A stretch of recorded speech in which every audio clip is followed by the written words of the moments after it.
Hi, I'm Dr. Stile, and welcome back to our Excellence in Cosmetic Surgery series.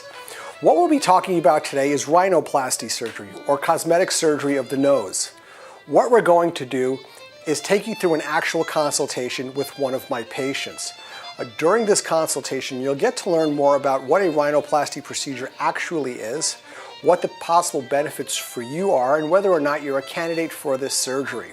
Let's go and visit with my patient now. Our patient today is Amber, and she presents to my practice with some very typical ideas about what she wants changed with her nose.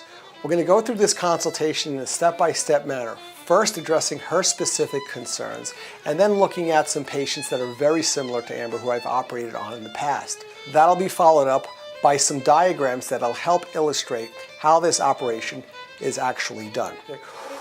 When we look at a nose, we look at it in three components actually. Let's look at you, Amber. We have the dorsum, which is made up of two parts. There's a bony part, which starts right here at the nason and basically ends at the mid part of the dorsum.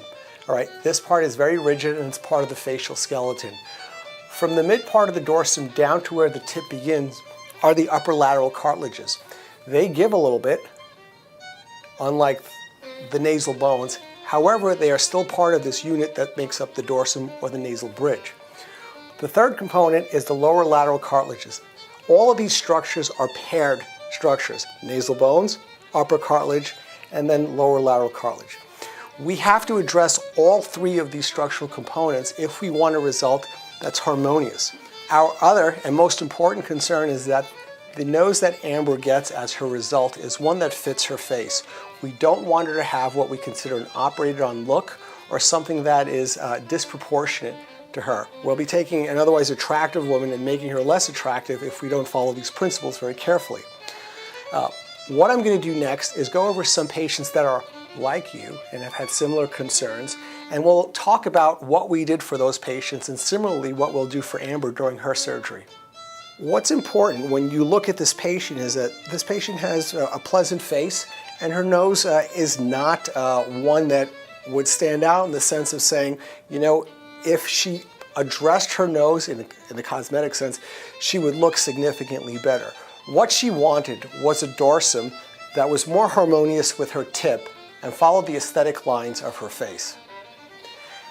If we look at her post-op picture here, what we see is that her nasal tip is significantly smaller and the dorsum and tip are more harmonious and do follow the aesthetic lines of her face.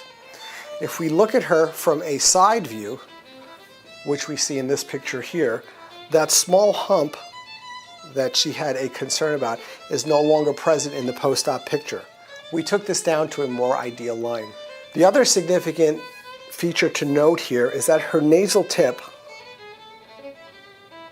which was previously almost at a right angle, has been somewhat lifted here to an angle that's probably greater than 100 degrees. What this does is give her nose a more feminine profile. It also makes her upper lip less obscured. We also release the depressor muscle in this patient, which keeps her nasal tip from being animated with speaking, smiling, and other facial expressions. That's referred to as a dancing tip. Another example of these principles is seen in this patient here. What we have is an attractive woman. When you look at her preoperative photo right here, what you see is a wide nasal dorsum and a tip which almost looks like it's disharmonious with the dorsum. It's almost disjointed, so to speak. When you look at her post-op picture here, however, what you see is no transition between the dorsum and the tip on anterior, posterior, or frontal view. When we look at her profile shot once again, what you have is a small prominence on the dorsum which is no longer present in her post-operative picture. And once again in this patient, the angle of her nasal tip has been slightly lifted to give her a more feminine view and a less obscured upper lip. Both of these patients were very happy with their result, specifically because their issues were addressed and corrected in a manner that was satisfactory to them, but also that they retained their appearance and did not have a result that seemed artificial or overcorrected.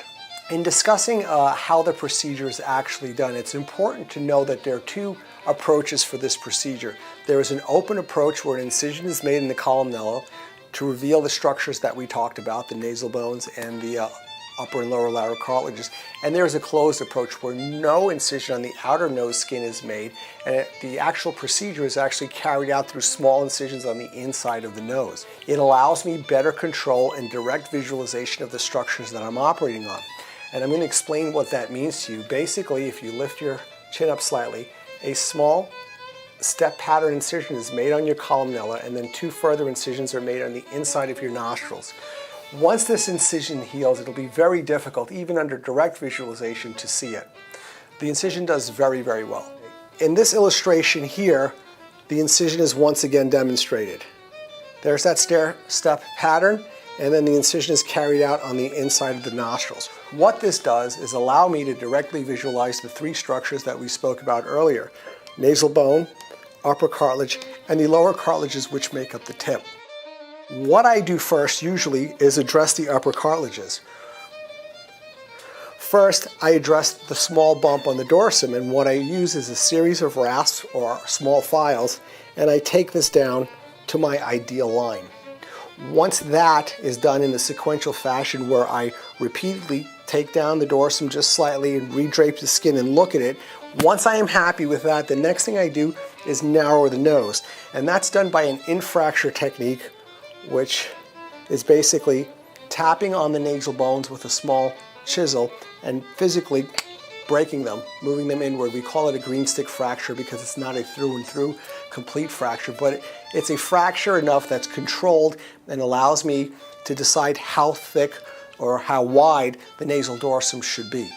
The last step of this procedure is actually working on the height of the nasal tip and the width of the nasal tip. What I would do for you, Amber, is remove the upper part of these cartilages to make the tip start a little bit lower and create something that we call a super tip break, which means the transition between the dorsum and the nasal tip. That'll be more defined for you. It'll give you a more delicate nose and a less boxy or bulbous appearance.